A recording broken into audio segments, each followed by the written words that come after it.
Well, hi everyone, and welcome to the Engage podcast. It's a special episode this time because you and I felt, Peter, that given the shattering news from across the pond, as they say, the political phenomenon, and I am going to say that is Donald J. Trump, we felt we had to release an Engage podcast, didn't we? Well, I'm glad you clarified it was for the news about Donald Trump. When you said political news across the pond, I wondered whether it was actually going to be a special episode about Paddington in Peru. By the way, that film looks amazing. I'm very much looking forward to going to see it. Superb. Yeah, when's it out? End of the month? I think it's out pretty soon. Yeah, and there'll be kind of interesting political overtones, I think, in that film that we probably want to talk about on a podcast. So why don't we sign up now and commit to doing a special podcast on the new Paddington film? You say this, funny enough, I did actually read something retweeted by Tom Holland of like a takedown of how Paddington represents some of the worst impulses of a sort of infantilized Britain. We'll save that for another time. I know A Rest Is History is a sister podcast to us here at Engage, but sometimes I think that man needs to get out a bit more. Do you know what I mean? I mean, one thing I have quite enjoyed, and then we'll round off the Paddington angle, is I do now quite enjoy his status as like the Grim Reaper for the British royal family. For sure. Yes. That's very good. As anything happens. But I even saw one with him like walking Rishi Sunak off into the sunset. It will come out soon that he actually spent time recently with Queen Camilla.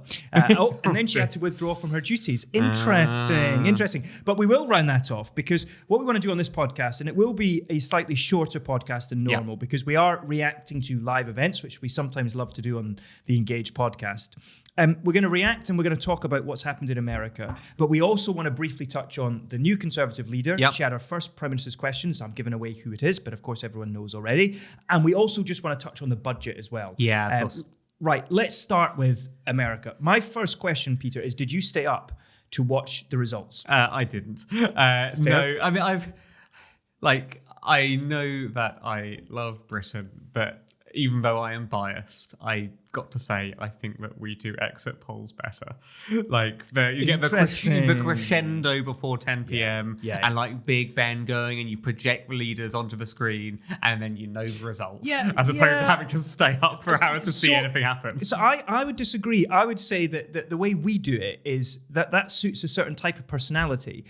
Whereas, for example, we have our moment with the exit poll where what you're then doing is you're just watching the result that you already know play out. What's so exciting about the American, and this is the difference. What I find so exciting about the American model is that 10 o'clock comes or whatever, polls close over there, and you get this exit poll that comes out that's like, these are the issues that voters most care about. And it was absolutely staggering because the number one issue on this particular poll that I saw was the state of democracy. Yeah. And as I said to Cara, my wife, I said, well, you could read that one of two ways. Yeah. That will either be, that's because lots of Democrats have answered this poll and are out voting and they're going, we're scared about Trump. Or lots of Trump supporters were also scared about the state of democracy because they're convinced that 2020 in the general election there, the presidential election, that it was stolen from Trump. So it didn't actually leave us any the wiser. And what I'm getting at, Peter, is the glorious suspense. Don't you just live for the suspense? Come on. Oh, gosh. I mean, I watched half an hour of it and I thought this is like the biggest amount of filler TV you could possibly imagine. Yes. It's like the kind of build up to like when there's a royal event and they're talking for like 2 hours in advance. Yes. And it's like just like chatting to someone like, why have you shown up today? Yeah, that's right. Or let me tell you yet again the history of that wretched golden carriage. You know what I mean? No one cares. No one cares. It's just not my thing. Yeah. No. I guess the other thing I should just say is some people watching this might be already very cross with us because we've started a podcast where we're going to talk about Donald Trump winning the presidential election, and we've both been very happy and glib and laughing and joking. And shouldn't we have started this podcast in sackcloth and ashes, mourning and weeping and gnashing our teeth and exercising the biblical practice of lament? Isn't that an appropriate response to what has just happened in the United States? How can we be so happy with this result? I think it's more that you're just quite funny, James. He loved that one. I'm sorry, I'm just hyperventilating a little bit here because I'm not sure I've ever said it to him before. That is just a simple compliment that has been exercised and given my way. And not just a compliment, but from you, Peter. My. Okay, carry on. Let's Isaac, I'm going to take a few minutes. Keep the camera on, Peter. Goodness me. In terms of actually thinking about the results, we haven't actually talked in advance in terms of which way we would have voted if we were in America. Would be an interesting one. And we will not be. To work through. I can completely understand why there are some people who would be really upset by this. I can also understand why there'll be some people who aren't really happy about it. My position, I think, ultimately is I don't really know quite what to think. In that I would not naturally be a supporter of lots of the policies put forward by Kamala Harris, but also Donald Trump as an individual, I find unique. That's a diplomatic way of putting it, isn't it? Whilst I might agree with some of the policies, I disagree with the person behind them. That's where this comes down to. Is I really struggle with the fact that someone who behaved as he did when it came to announcing results 4 years ago is now the president again. Yes. I think. And we will get into probably a really interesting discussion around policies versus personality, which one matters more. Well, I think from a Christian point of view, we should care more about the character of leaders than anyone. I think everyone should care, but I think Christians especially, that should be one of the hallmarks of our distinctive approach to politics. At the same time, there's the whole reality of God's ultimate sovereignty and the biblical teaching that Daniel 2:21, he raises up rulers and he brings them down. God has his purposes in this, and he uses wicked, bad characters to exercise both his judgment on nations, but also to, at times, bring tremendous blessing to his own people. And time will tell. And I suspect it will be a mixture of both. Yeah. And the thing I would say with Trump is I find him personally to be morally repugnant. I find him to be someone who falls short on just about every measure and metric that you could ever think of. I don't think he's particularly loving or gracious or merciful or kind or patient. I think he is a narcissist. I think he's very rude. I think he does lie. I think his natural language is lying and manipulation at times. And yet, I am fascinated by him. And I think it's because he's a disruptor. And as a nonconformist myself, as someone who does have a little bit of that streak in me, I can't help but also want the person who I think is going to challenge the establishment the most to succeed. And I know that's part of my kind of makeup and part of kind of what I find admirable and enjoyable. And whatever I might think about him personally, this is a staggering political comeback. Yeah, absolutely. When the events unfolded 4 years ago, so when Trump lost the election, and then his supporters stormed the Capitol 6th of January, 2021. 2021, yes, you're correct. At that point, everyone was saying that he was finished. Yeah. And you would think, really, for just about any politician, he ought to have been. Because the optics of a former president at that point not distancing himself from people who were rioting. He called it a day of love. I know.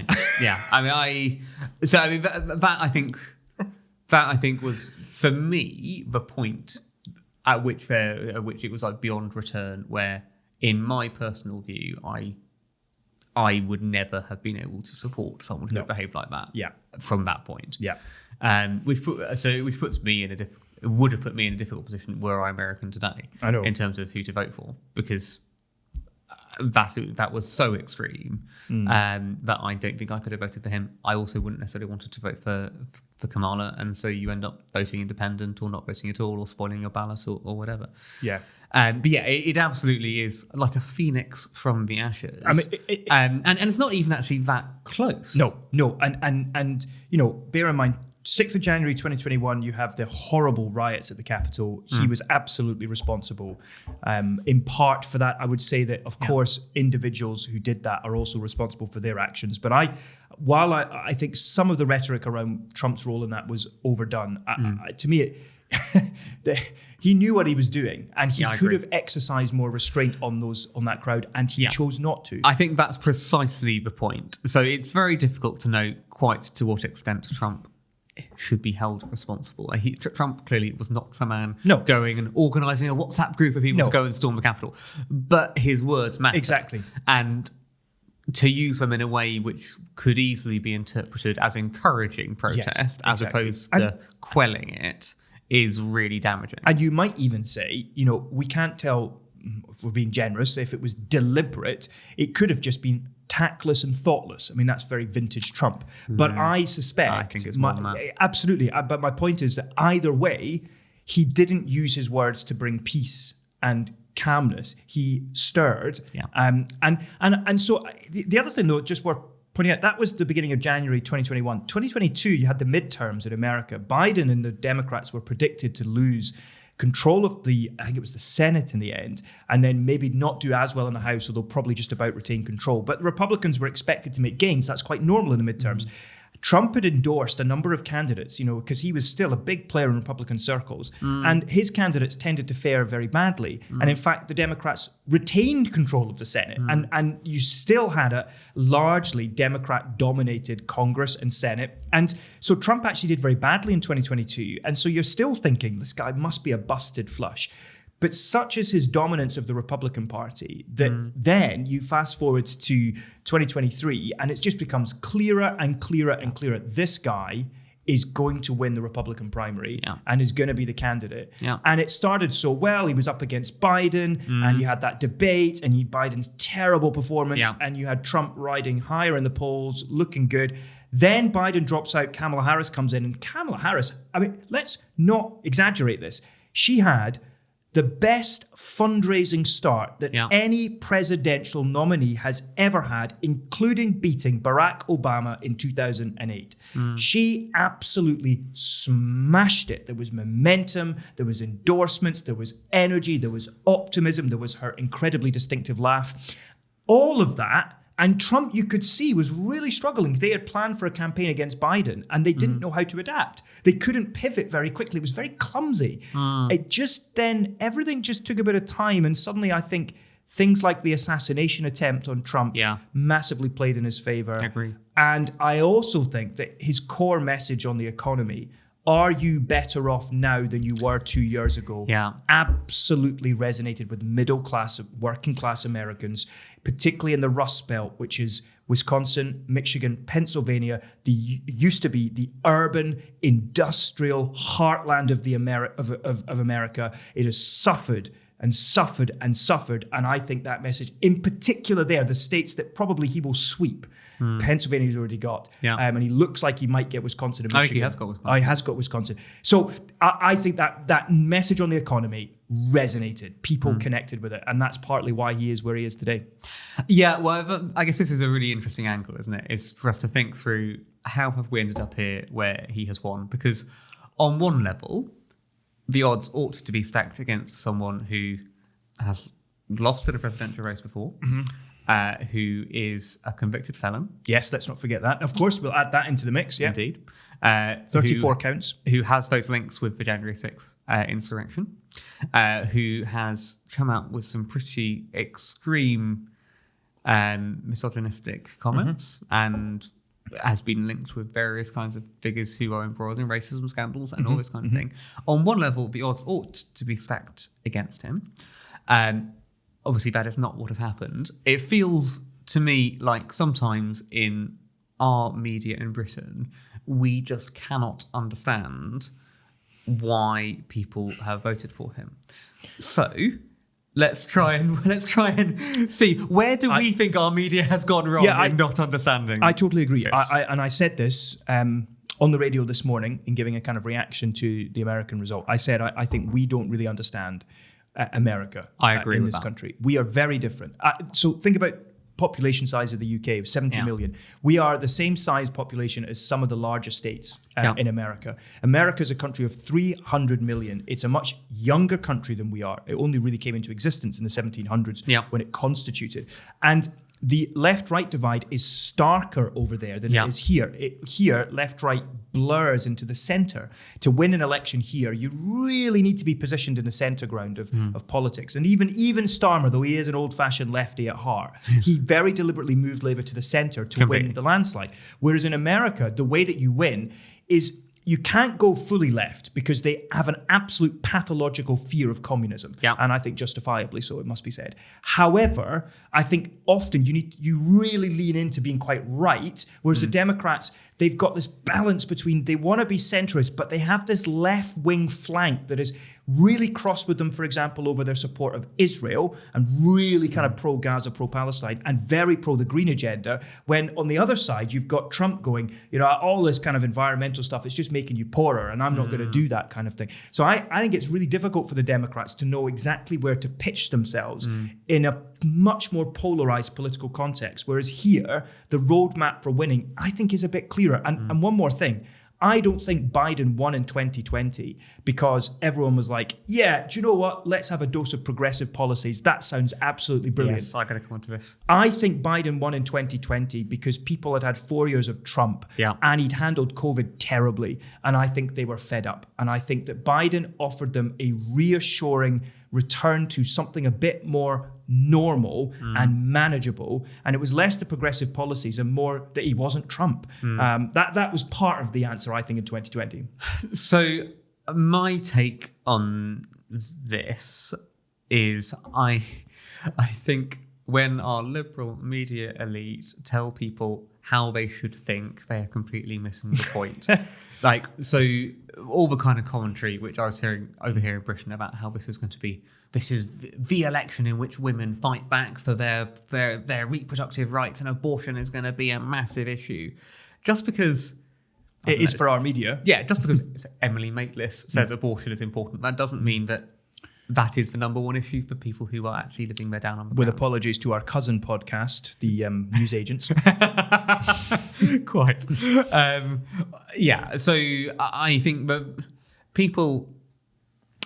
sometimes our people in the media think that they know how Americans should think, and that is not actually how they actually do think, because it is not news to many of the people who voted for Trump that he was involved in the insurrection or that he has made misogynistic comments. People have known that and they have voted for him anyway. Yeah, they've priced it in. Exactly. So they have decided that actually there is something more important in their vote. Yes. And I imagine that the economy is sort of pretty high up that list. And I think the illegal immigration challenge, I think, has been a massive issue. And you saw that over here. Starmer had to use very tough rhetoric on that particular issue because he knew that was a weakness for Labour and he had to address it if he was to have any chance of getting a majority.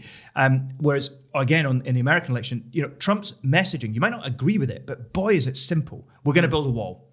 He just repeated that. We're going to build a wall. Now, he didn't manage to do that in 2016 to 2020. He managed to build a section of the wall. He's also saying we're going to deport millions of illegal immigrants. Now, again, you might not agree with him, but his messaging is simple. People can understand it, and he just repeats it again and again. And my perspective as well is that I think our media here, they don't really like or understand brilliant political campaigners. So I think about Boris Johnson, for example, for all his manifold faults, and he was absolutely lampooned again and again. Phenomenal campaigner. Trump, for as many is an excellent political campaigner. And the other thing, just to throw in, is Trump wins not only more electoral college votes than he got in 2016, not only wins the popular vote, which he didn't manage to do in 2016, not only did the Republicans manage to flip some seats in the Senate to take back control of the Senate, but he did all of that with what every political expert was saying was an absolutely terrible, in fact, dare I say, non-existent ground game, which means people on the ground getting out the vote. And he had Elon Musk simply going around saying, if you vote for the first time for Trump, I'll give you $1 million. which, by the way, turns out a judge said that was actually allowed, which that just blew my mind. Well, actually, so picking up on Elon Musk. Can you imagine if someone did that here? No, I know. How is that not just wrong? I think, I think the biggest learning point, I think, my end is I just do not understand America. And that's okay to say that. Yeah. Picking up on the Elon Musk comment, actually, because it links back in with something you were just saying about illegal immigration and something you were also saying earlier about the state of democracy. The amount of posts I am getting, which I am seeing on X, formerly known as Twitter, is extraordinary. The amount which are saying exactly the same thing from Elon Musk. If you don't vote for Donald Trump, it will be the death of democracy because all the illegal immigrants are going to come in and then they are going to ensure that it is a Democrat victory time after time. That message keeps on coming up. And part of that, I think, is Elon controls his algorithm. So even though I do not follow Elon Musk, 3 out of the top 4 posts on Twitter today for me were him commenting. And so that has been, I imagine, quite helpful for Trump in his campaign. Let's chat a bit about character, because we have. So you've mentioned that Trump is a great campaigner. Yes. Here is a juicy question for you to get involved in. So Trump is a very effective campaigner, but is he a great campaigner if sometimes his campaign is not actually based around telling the truth? And should we care? I mean, we should care because we are Christians. We're followers of Jesus, who is the way, the truth. In his very essence, he is true. Yeah. So we absolutely should care because we want leaders to be leaders of integrity and honesty and not manipulative, not lying to suit themselves, not twisting the truth to serve their own purposes. So yes, I mean, Satan is called the father of lies. Yeah. So when you lie, you are acting like Satan. Yeah. When you tell the truth, you're acting like Jesus. Well, we want leaders who tell the truth. So we should care. Whether you can say he's a great campaigner if his campaigners relied on so many lies, I think there's a difference between perhaps the ability to land messages and the content of those messages. Agreed. So the ability to land messages, I think Trump is exceptional. Yeah. I think he also is exceptional for a 78-year-old, how much he gets social media and creating content that will go viral. Why did he go to New York, Madison Square? He ultimately, I think, went there, A, because he's got this weird love affair with New York. It's where he built his business empire. B, he went there because he knew that it would make national headlines and would absolutely dominate the news cycle, and it did. And C, because he's a narcissist and he just wanted to kind of say he went there. Now, that's not about political tactics. It served no real purpose other than it got onto dominated the news cycle. So I think that's just savvy politics and good political campaigning. But again, when he went there, this was an event where you had a comedian talk about Puerto Rico as a garbage, just a lot of garbage in the middle of the ocean or something like that. And so I think he's a great campaigner because he's able to land messages well. I think it's the content of the messages that is problematic. Yeah, no, I agree with that. Yeah, I mean, the other thing I think we should just very quickly touch on is what do we think Trump presidency, Trump 2.0, what do we think that will mean for, let's say, the world? So briefly, what do you think it will mean for Ukraine and the Middle East? Yeah, I think around Ukraine is actually probably the biggest issue, which I am worried about him on. Yeah. So all the talk seems to be that Trump is less likely to provide the same levels of aid to Ukraine. America is pivoting generally away from seeing Europe as so central to its foreign policy. That will put the EU and indeed Britain under more pressure in order to try and maintain the levels of aid. I would personally be really quite worried about any encouragement which Trump gives to Ukraine to effectively seek a peace deal, which doesn't give back its land and effectively appeases Putin, where then he can just do the same thing again later and claim he's won. Yes. So that really worries me. In terms of other areas in the world, so you mentioned the Middle East. Trump is encouraging Israel to kind of seek a peace deal.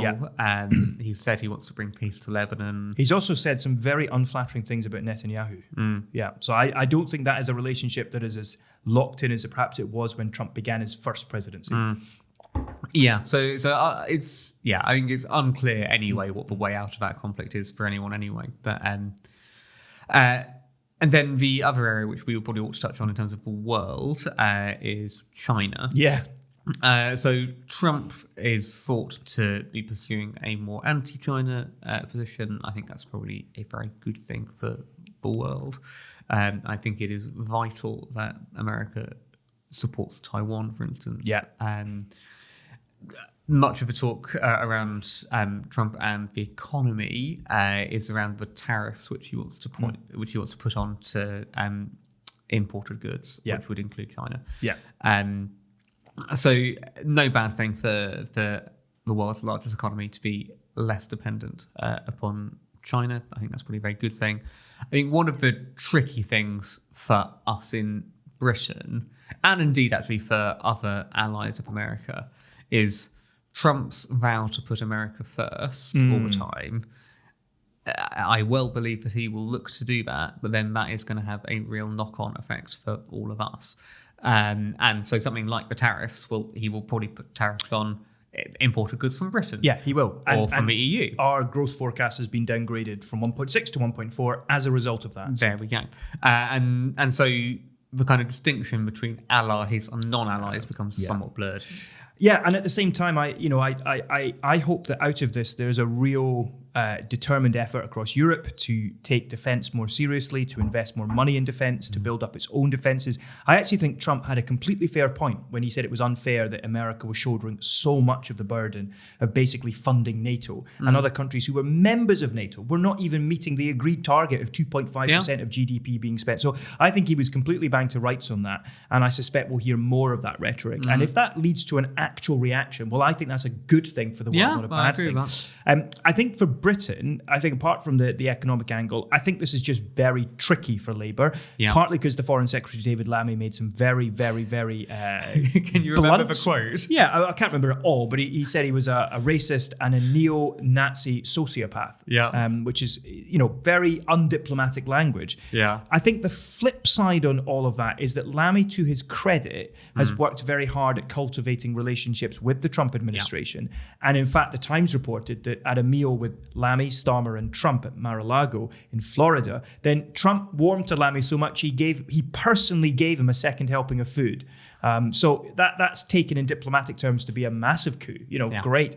But interestingly, I'm pivoting slightly, it was all about the Foreign Secretary's comments about Trump that Kemi Badenoch, the new Conservative leader, led with Prime Minister's Questions this afternoon. So you can see this is just going to be tricksy for Labour. They are not natural bedfellows with the Republicans at all. And they also sent people over to campaign for Kamala Harris. More than 100, as I recall.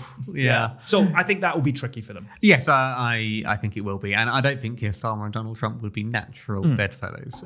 Trump is someone who likes to rip up the rule book. Keir Starmer likes to absolutely play it by the book, doesn't he? Yes, he does, yes. So I think that will not be the easiest, but that doesn't mean that you're not able to work together. And I guess we have to hope that the special relationship will stay intact, because particularly Keir Starmer hopefully should be able to kind of put his own personal views ahead of working together for the good of the country. I think it is also, as a final thing on the Trump result, it is really worth just saying I have felt very, very sorry for Christians going into this election. So have I. Figuring out who to vote for must have been very difficult. And you hear stories, just horrible stories of families being divided because different members went for Harris or for Trump. And I'm very, very grateful that here in the UK, I think that we generally do political discourse within the population, within the church. I think we do it better than in America. And I would for anyone here who's fearful about what a Trump presidency might mean, I get that. I think he's such a maverick. You just don't know what he might do next. And the world does feel more volatile now than it did in 2016 when he first became president. But I think, the Bible commands us, fear not. God is our refuge, not Trump. The special relationship isn't our refuge, God is.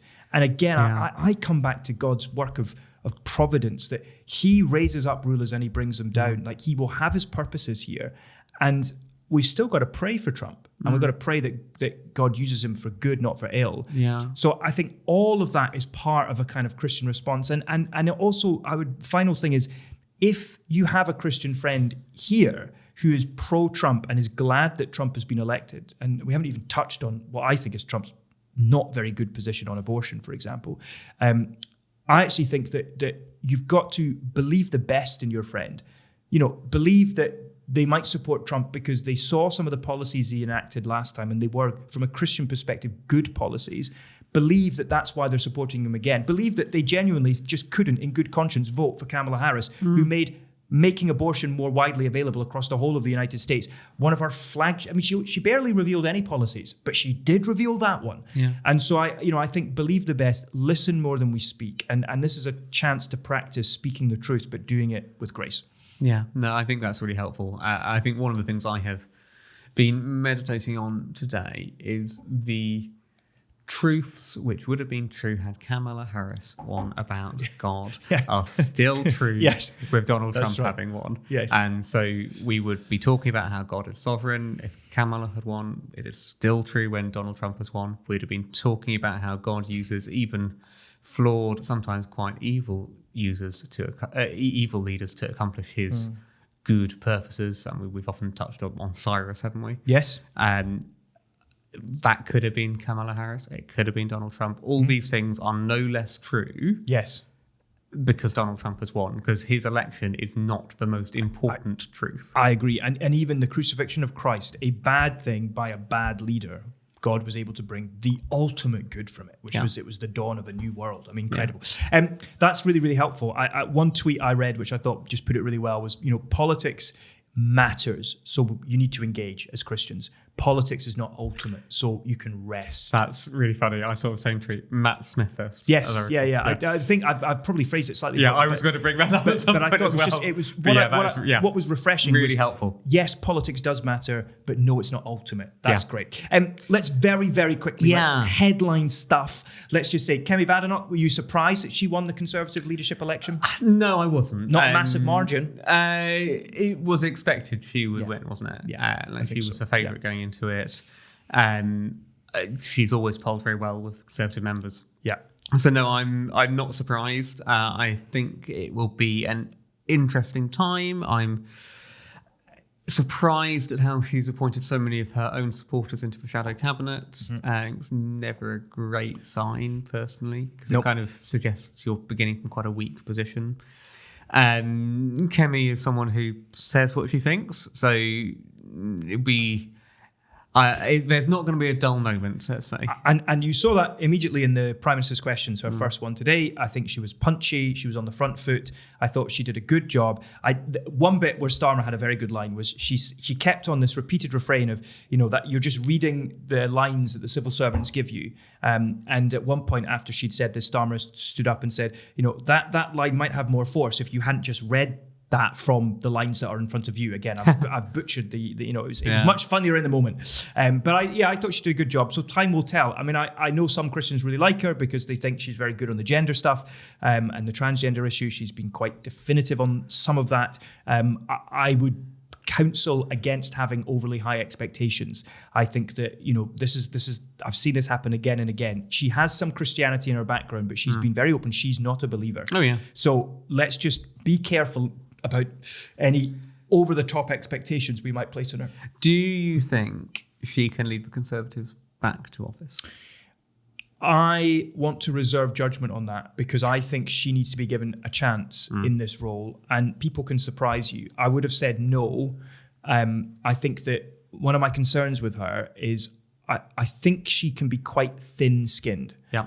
And I don't think that is a good quality in a prime minister. Yeah.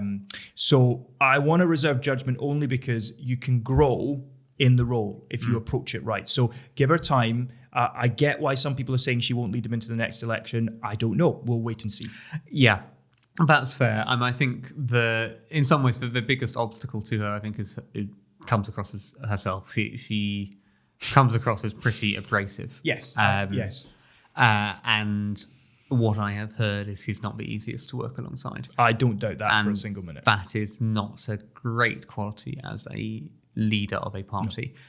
hopefully that is something which is able to work past and lead the opposition very effectively. I think what we will see is a much starker dividing line between Tories and Labour. And that's one of the things I'll be looking out for. I think it's no bad thing when you have a really clear choice at the election. Yeah. And I think her desire to start all the way back at first principles and build out from that.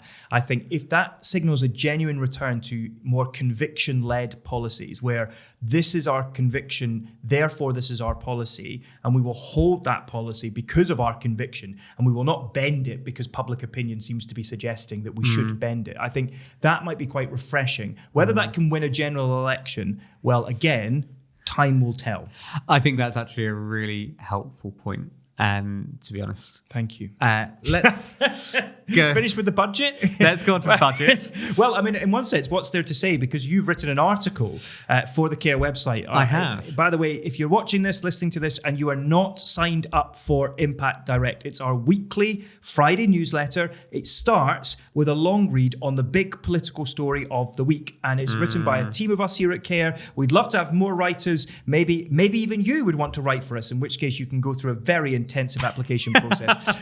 But it's a brilliant way of being kept up to date with Christian commentary on current issues and news updates from Parliament and prayer points and take actions and resources. We're highlighting resources at the moment. So if you have not signed up, what are you waiting for? Go to the website, care.org.uk, and sign up for our weekly newsletter, Impact Direct. After that wonderful pitch, I did that pitch, by the way, on video at an event recently, but 75 people signed up. Very good. Yeah, let's hope we get 75 signing up. You're airing our dirty laundry on the podcast. We must put that back where it belongs. Yes. Yes. Well, let's hope all 75 do. I'm sure they will, because it's me. Come on, seriously. What did you say in your article? Oh gosh, I Can you summarise it? Yeah, I mean, my key point in the article was sort of actually just repeating something which others are saying too, which is whether you agree with the tax rises which Labour have put forward in this budget or you disagree with them, what we should all agree on is that they were not what Labour said it was going to do, and manifesto promises should matter. So to quote Chris Mason, so this is BBC, so therefore you know that in theory it's a neutral source. Chris Mason said, I lost track during the election campaign of how often Labour folk insisted they had no plans to put up taxes beyond a relatively narrow band of those they said would rise. Looked at now, you don't have to be wildly uncharitable to conclude that was comprehensive baloney. That is the BBC saying that. Yes. It's not the Telegraph or the Mail who are writing that. The tax rises are absolutely not what Labour had said they would do. There's been all kinds of spin which they've been putting out. The biggest one of all is the rise in national insurance, and that has been raised on businesses as opposed to directly on workers.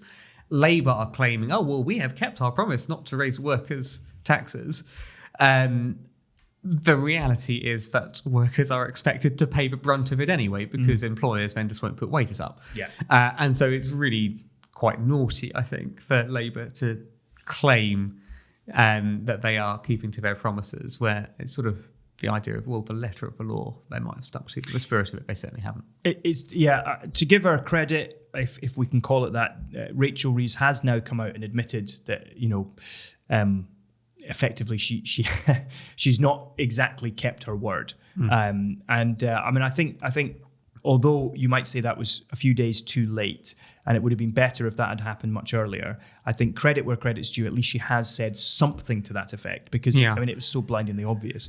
I also think the flip side is, whatever your view on the £22 billion black hole, I think it was the OBR this week came out and said that there was definitely something that was done in March this year when the previous government delivered a budget that was effectively to hide something in the region of £9.5 billion of spending commitments. Now, again, I've no doubt that will be disputed, but there's no smoke without fire. And I do worry that amidst the £22 billion line that's being used and a lot of criticism of that, I think that clearly something has gone slightly wrong. And I think I think it's right to say, actually, that's not right. I don't think the Treasury, under any government, Conservative or Labour, should be hiding spending commitments from a public body that is there to scrutinise, to ensure transparency. So it's not right what Jeremy Hunt did.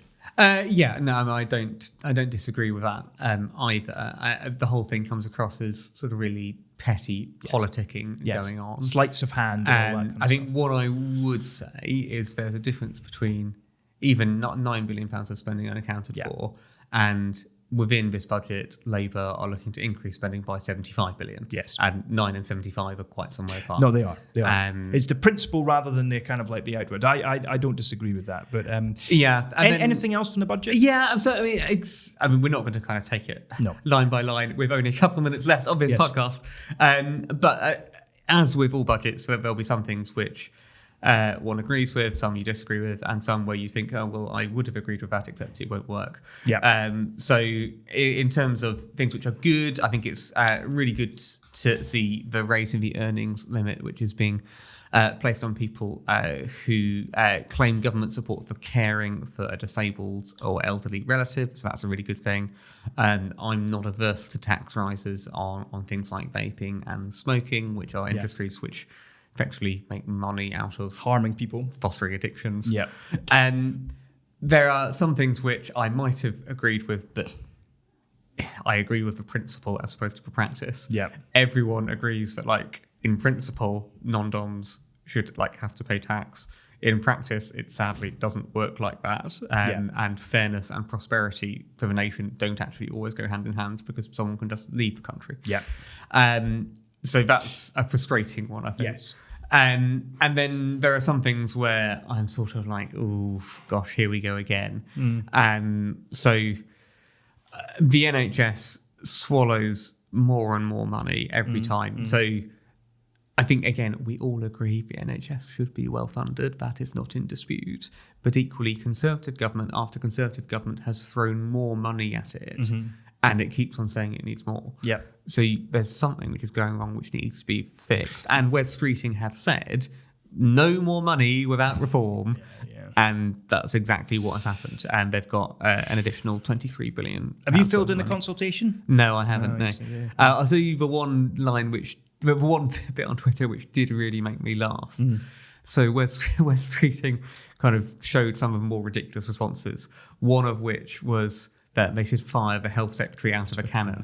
At which Ed Davey said, "Now it's my time to step up," which that bit did really get me, because he was famous during the election campaign for doing lots and lots of stunts. Well, I think, please, if you haven't read it already, go to CARE's website, care.org.uk, read your article on the budget, and I'm sure in the coming weeks there'll be more that we will offer via our website and through Impact Direct on Labour's decisions on lots of things, including the economy. So please do sign up for Impact, check out our website. 2 fantastic ways to stay connected. There is one more thing I just thought I would flag on this podcast. Do you mind if I do that? Is that all right? Go for it. I think I know what you're going to flag. If you are going to graduate next summer, that's the summer of 2025, and if you would like to come on the CARE Leadership Programme, which is a unique one-year programme where you will be placed either with an MP or with a peer, or indeed in Scotland, in the Scottish Parliament with an MSP, or even with an NGO, where you will work for them 4 days a week, and then on a CARE Friday, you will come into our hallowed office, into our brand spanking new meeting room with your cohort, with your graduate. You will have access to some of the very best thinkers and leaders, Christians, who are on the front line of applying their faith in the public square. And if that sounds like it's something you want to know more about or even apply for, head to our website, care.org.uk, go to the leadership program section, which is in the Get Involved part, and you will be able to find out all the information you need, and you'll be able to apply online through our online form. You will even be able to watch some testimonies from graduates who passed through the program in the last couple of years. A brilliant way of just getting a sense of, is this for you? You might have questions based on what I've just said. We have an FAQs that will answer them all. This is a brilliant program, an amazing opportunity for a Christian who's serious about politics and wants to go and follow Jesus in the public square. Have a look, think about applying. The deadline is 9 o'clock in the morning on the 18th of November. So there's just under 2 weeks left to apply. If successful at that stage, you'll be invited for a selection day in London in December. And if you're then invited on the program, you'll know by Christmas. It could be the best Christmas present of all. So care.org.uk, get involved, leadership program, have a look. If that is not you, but you know someone who this applies to, my goodness, tell them. Get on with it. Spread the word. Let's get people applying for the Care Leadership Programme 2025-26. Thank you. Goodness me, I feel like I should apply after all that. Stop. I'm quite good at those bits. No, well done. Thank you. Fantastic. Thank you very much. Thank you very much. Another good episode. Well, I suppose I prejudging it. Yeah, I tend to rate these episodes quite highly. Anyway, thank you. It'd been great to chat about this with you. I look forward to being back with you in a few weeks' time. Yes, I'll catch you soon. Catch you soon. Thanks, Okay. Peter. Bye. Bye.